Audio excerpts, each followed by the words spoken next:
Welcome to my new video. तो यार देखो, एज्यूम करते हैं कि एक पॉइंट चार्ज है Q, जिसे हमने ओरिजिन पे रखा हुआ है, ठीक है। और हमने उससे r डिस्टेंस पर एक पॉइंट P पर एक चार्ज रखा है Q1। मतलब ओरिजिन से r डिस्टेंस पर एक पॉइंट है P, उस पर एक चार्ज रखा है Q1। तो बताइए क्या होगा, सोचिए। तो भैया वही होगा जो मंजूर कुलॉम होगा। मतलब कि कुलॉम्स लॉ के हिसाब से वो एक फोर्स एक्सर्ट करेगा, मतलब एक दूसरे के बीच में फोर्स लग रहा होगा। लेकिन सोचो कि यार अगर उस पॉइंट P से Q1 को हटाकर कहीं फेंक दिया जाए तो पॉइंट P पर क्या होगा, और Q जो कि ओरिजिन पर रखा हुआ है उसकी सराउंडिंग में क्या होगा। कुछ ना कुछ तो है। मतलब अगर पॉइंट P पे कुछ भी नहीं है तो Q1 को वहाँ पे रखने से फोर्स कैसे आ रहा है।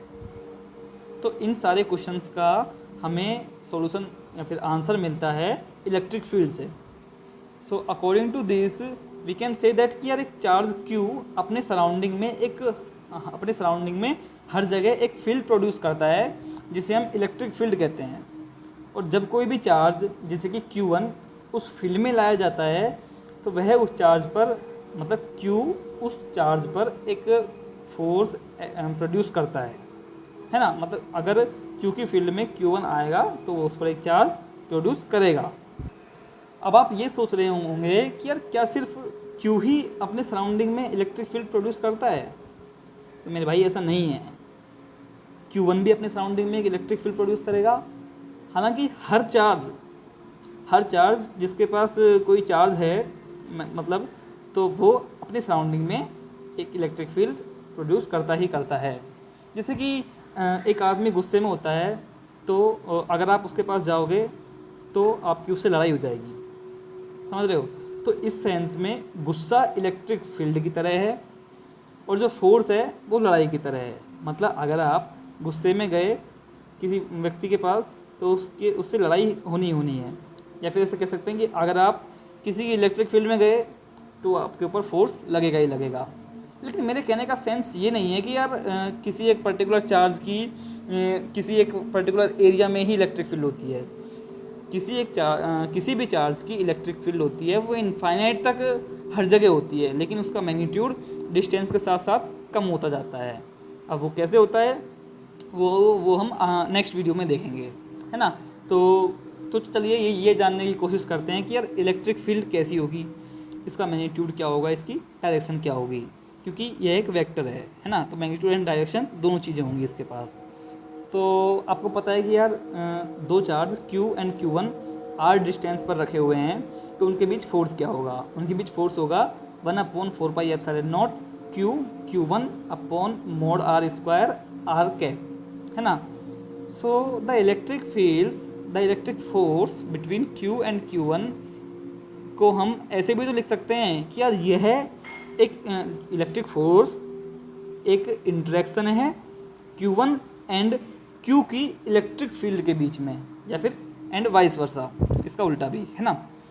मतलब कि जो Q1 के ऊपर फोर्स लग रहा है हम उसे ऐसे भी तो कह सकते हैं कि यार ये एक इंटरेक्शन है Q1 एंड Q की एक इलेक्ट्रिक फील्ड के रूप में। हालांकि Q की ही नहीं, उसके ऊपर जो भी चार्जेस इलेक्ट्रिक फील्ड प्रोड्यूस कर रहे हैं, मतलब एक तरह से उस पॉइंट पर इलेक्ट्रिक फील्ड के बीच इंटरेक्शन है ना।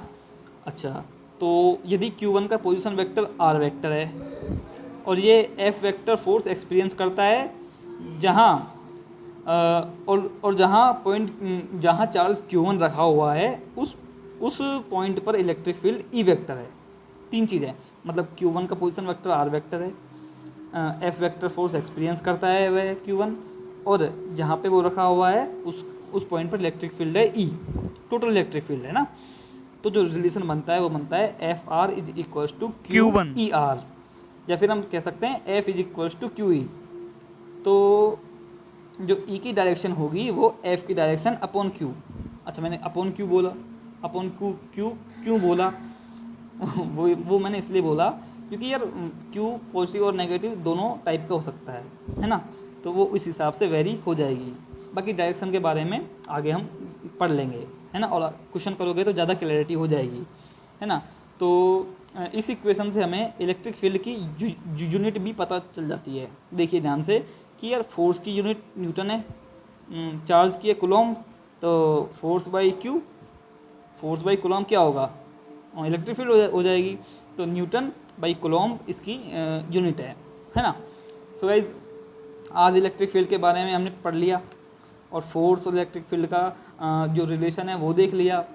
तो यार देखो आज के लिए इतना ही, एंड मिलते हैं नेक्स्ट वीडियो में। तब तक के लिए बाय बाय, टेक केयर।